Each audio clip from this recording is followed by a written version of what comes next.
2018 թվականից մինչև 19 թվականի ավարտը մենք Հայաստանի Հանրապետությունում 1 միլիոն 200,000 մարդու աշխատավարձ կամ թոշակ կամ նպաստ բարձրացրել ենք 1 միլիոն 200,000 մարդու իհարկե այս ինֆորմացիան մի քիչ հիմա այնպես չի հնչում ինչի որովհետև 20 թվականին կորոնավիրուսի համաճարակը եկավ իր պրոբլեմները բերեց հիմա գնաճ ունենք գնաճային երևույթներ ունենք եւ այդ աշխատավարձերի բարձրացումը այն որ մարդիկ արդեն զգում էին 2019 թվականին հիմա իհարկե ոչ բոլորն են զգում բայց փաստը որը սա պետքա արձանագրել հաջորդ ինչ ենք արել մենք հիմա ապրիլի դրությամբ 625,000 գրանցված աշխատատեղ ունենք Հայաստանի Հանրապետությունում Հայաստանի Հանրապետությունում մենք նախկին բոլոր ժամանակների համար գրանցված աշխատատեղերի բացարձակ ռեկորդներ են սահմանել այսինքն Հայաստանի պատմության մեջ երբեք ավելի շատ գրանցված աշխատատեղ չի եղել քան կա հիմա այդ աշխատատեղերի մի մասը դուրս է եկել ստվերից մյուս մասը ուղղակի ստեղծվել է երկու պարագան էլ կարևոր է որովհետև ինչ արեցինք մենք որպեսզի այդ աշխատատեղերը ստվերից դուրս գան մենք 2018 թվականին ընդունեցինք շատ կարևոր եւ սկզբունքային որոշում մենք ունենք այդ ժամանակ եկամտային հարկի այդ այն հարկն է որը աշխատավարձից է գոյանում 3 սանդղակ ունենք 23% 27% եւ 35% կարծեմ այս վերջին թիվը կարող է մի քիչ սխալ ասած լինեմ մենք որոշեցինք որ միասնական եկամտային հարկ պետք է ունենա եւ 23% սահմանվեց եւ օրենքով սահմանեցինք որ առաջիկա տարիներին ամեն տարի որոշակի չափով պետք է իջնի եւ 2023 թվականին պետք է Հայաստանում եկամտային հարկը լինի 20% համահարկ կապված աշխատավարձի անկախ աշխատավարձի չափից ու միևնույն ժամանակ մենք շահութահարկը իջեցրեցինք դարձնելով 18% Եվ սա ինչ կապ ունի աշխատատեղերի հետ, քանի որ եկամտային հարկը աշխատավարձը բարձրացնելուն զուգահեռ բարձրանում էր, սա երկու էֆեկտ էր ստեղծում։ Նախ գործատուն ինքը խուսափում էր աշխատավարձը բարձրացնելու, որովհետև եթե աշխատավարձը բարձրացներ ավելի շատ հարկային բեռ էր գոյանալու եւ իր համար ոչ նպաստավոր վիճակ։ Եվ երկրորդը Այն դեպքերում, երբ որ աշխատավարձը պիտի բարձրացնեին, մարդիկ դա ձևակերպում էին որպես շահույթով հանում էին եւ ծրարով տալիս էին աշխատողին։ Եվ բայց սա աշխատողի իրավունքների նաեւ ոտնահարում էր, որովհետեւ աշխատավարձի գրանցման չափը հետագայում ազդում է կենսաթոշակի վրա։ Այս առաջինը։ Երկրորդը վարկեր վերցնելիս, երբ որ ինքը պետքա տեղեկանք տանի բանկ, թե ինչքան աշխատավարձ է ստանում, ինքը իրական աշխատավարձի տեղեկանքը չէր կարողանում տալ Եվ վարկային իր հնարավորությունները սահմանափակվում էին եւ աշխատավարձերի բարձրացման մեխանիզմը կանգնում էր։ Եվ այս փոփոխությունը արդեն շատ արագ տվեց իր արդյունքները, որովհետեւ հիմա մենք պաշտոնական աշխատավարձով շատ ավելի բարձր, մոտավորապես 24%-ից ավել միջին աշխատավարձի բարձրացում է տեղի ունեցել, հաջորդը աշխատատեղերի թիվը ավելացել է Եվ շատ կարևոր մի հանգամանք, հիմա մենք ավելի ցածր եկամտային հարկով, ավելի շատ եկամտային հարկ ենք հավաքում։ Մոտավորապես այս վերջին տվյալներով 4 միլիարդով ավելի հարկ ենք հավաքի։ Պատկերացնում եք, հարկի թիվը նվազում է, իսկ հավաքված հարկը ավելանում է։ Եվ դա ցույց է տալիս, որ մենք շատ ճիշտ տնտեսական քաղաքականություն ենք վարել։ Բյուջեն աշահել, աշխատողն աշահել, գործատուն աշահել, որովհետև նաև շահույթները ավելացել են։ Մենք այս տարիների ընթացքում կառուցել ենք հսկայական քանակությամբ ճանապարհներ։ Մենք վերջին 3 տարիներին ավելի շատ ճանապարհ ենք կառուցել, քան կառուցվել է վերջին, ասենք օրինակ 6 տարվա ընթացքում։ Մենք սոցիալական ժողովրդագրության ոլորտում իրականացրել ենք շատ կոնկրետ ծրագրեր, որոնք շարունակական են լինելու, ես դա ուզում եմ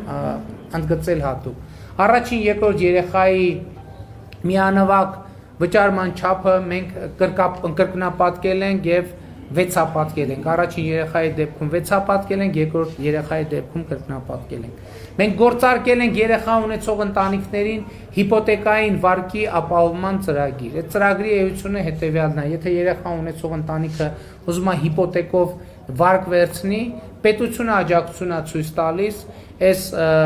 մասնավորապես հիպոթեկի կանխավճարը վճարելու առումով,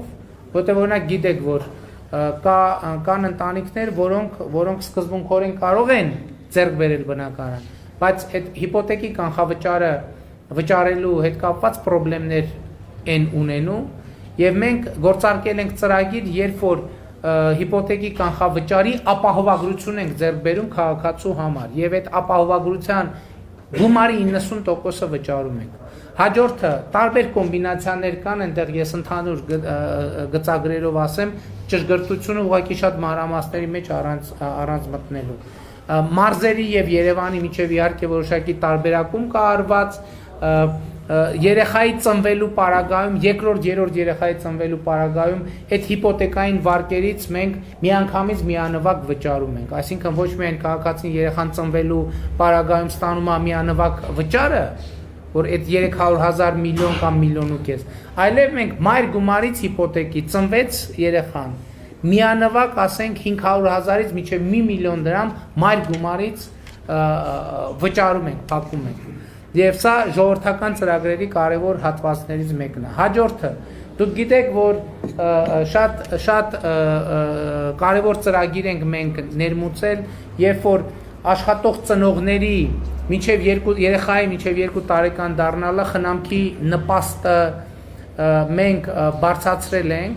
եւ հատկապես գյուղական համայնքներում մենք բարձրացրել, երկու հատ շատ կարևոր նորամուծություն ենք մտցրել։ Առաջինը գյուղական համայնքներում աշխատող ծնողները, մայրերը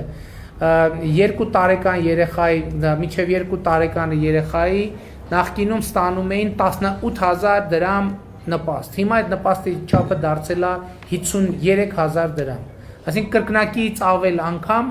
ավելացել է 2 տարի աշխատող ծնողների մասին է խոսքը։ Հաջորդը գյուղական բնակավայրերում մենք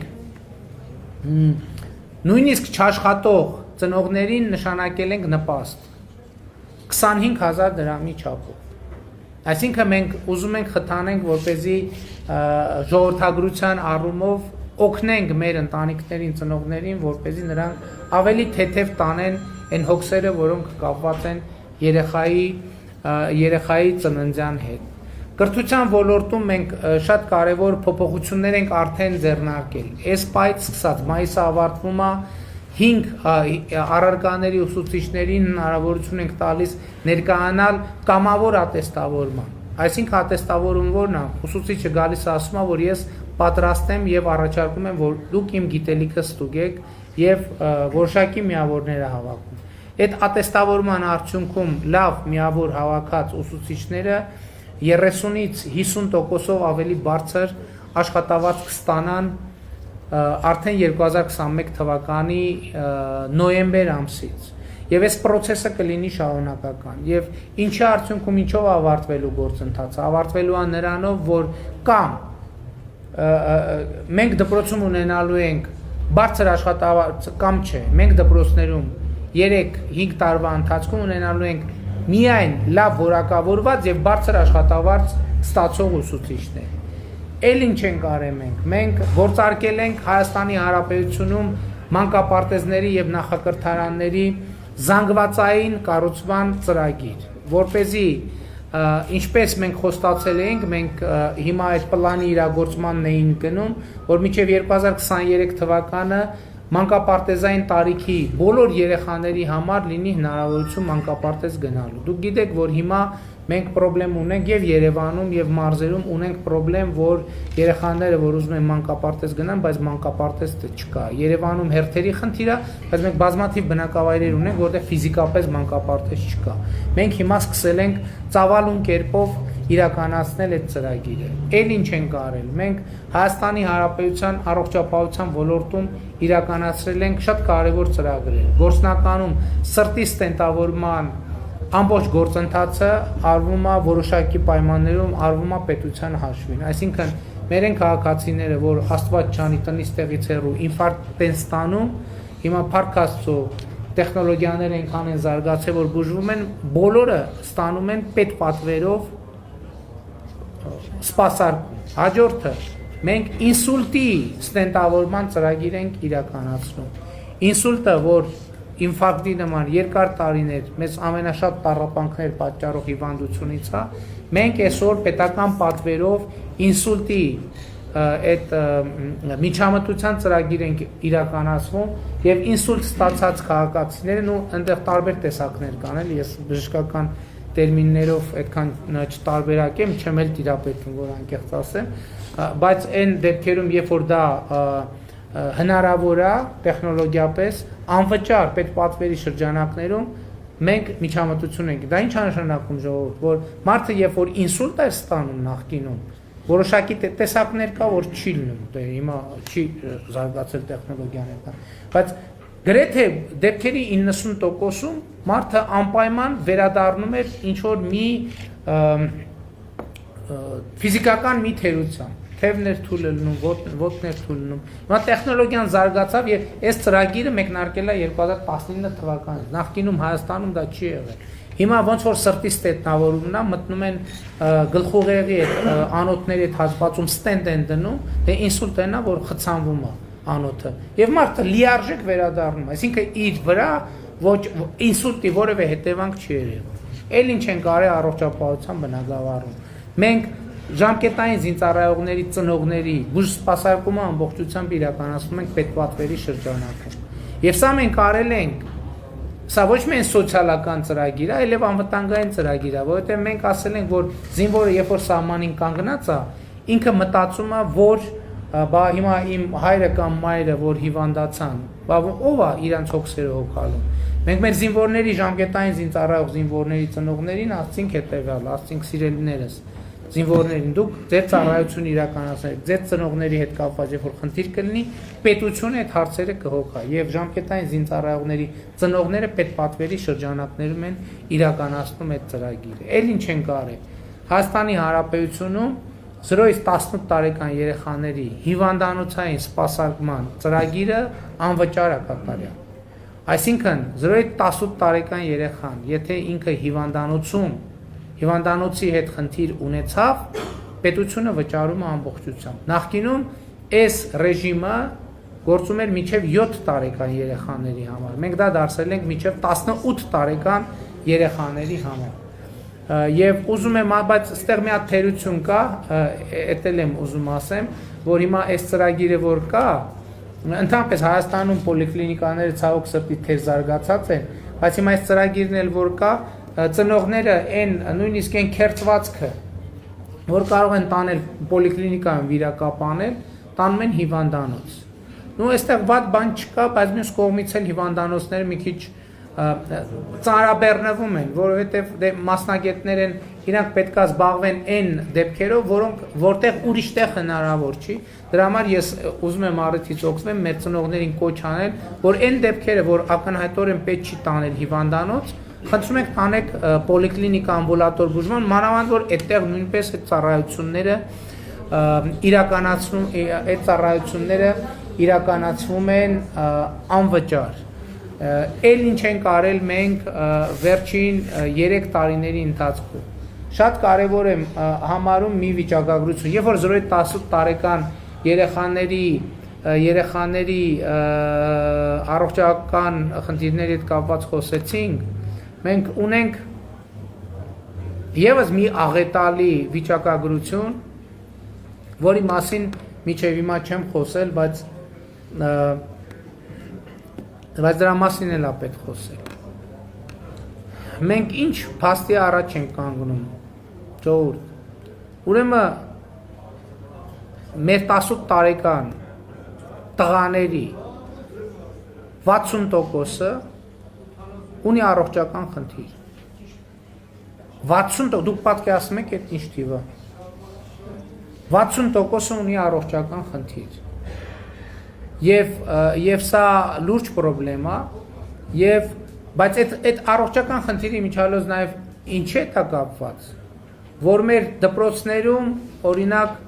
ֆիզկուլտուրայի բան չկա, ֆիզկուլտուրայով զբաղվելու շատ դպրոցներում կամ չկա, շատ տեղերում էլ կա, որ անլուրջ են վերաբերվում ֆիզկուլտուրայի դասերի։ Դե հա լավ է, լավ դե երեխեն ինչի թող գնա բան զբոսնի եւ այլն, բայց ճիշտ չի դա բերում է շատ ծանր հետևանքներ եւ դրա հետևանքն է, որ արդեն երկար տարիներ, մեր 18 տարեկանների 50%-ը ունեն խնդիրներ, առողջական խնդիրներ ու այդ խնդիրները բավականին լուրջ են, եթե իրանք արձանագրվում են, այսինքն այս բան չէ, որ կարելի է նաև չնկատել։ Եվ մենք ինչ ենք արել։ Մենք 2019 թվականին մարզադպրոցներին եւ դպրոցների համար ձեռք ենք բերել այնքան մարզագույն, մենակ 2019 թվականին, որ վերջին 7 տարիների ընթացքում միասին բոլոր ձեռքբերումներից շատ ավելի շատ է։ Հաջորդը էլ ինչ ենք արել մենք լուծել ենք երկար տարիներ Հայաստանի Հանրապետությունում անլուծելի թվացող հետևյալ խնդիրը՝ մենաշնորհները։ Հայաստանի Հանրապետությունում բոլորդ էլ գիտեք, որ ներկրելու, արտահանելու հետ կապված եղել են բազմաթիվ խնդիրներ։ Քվոտաներ են եղել, թույլտվություն եւ այլն։ Մենք վերացրել ենք մենաշնորհը։ 2017 թվականի մայիսից հետո Հայաստանի Հանրապետության որևէ գործարար չի կարող ասել, որ իրեն թույլ չեն տվել ապրանք ներկրել Հայաստանի Հանրապետություն։ Չի կարող լինել այդպիսի բան ուղղակի, որովհետև մենք մենաշնորհները վերացրել էինք եւ մարդիկ այն սննդատեսակը, որ նախկինում չէին կարողանում ներկրել եւ ներկրում էին մոնոպոլիստները իրանց գնային նշաձողերով, ներկրեցին եւ մենք 2019 թվականին ի հեճուկս ամբողջ աշխարհում տեղի ունեցող խնդիրների Հայաստանում գնանկում տեղի ունեցավ գնաճի փոխարեն։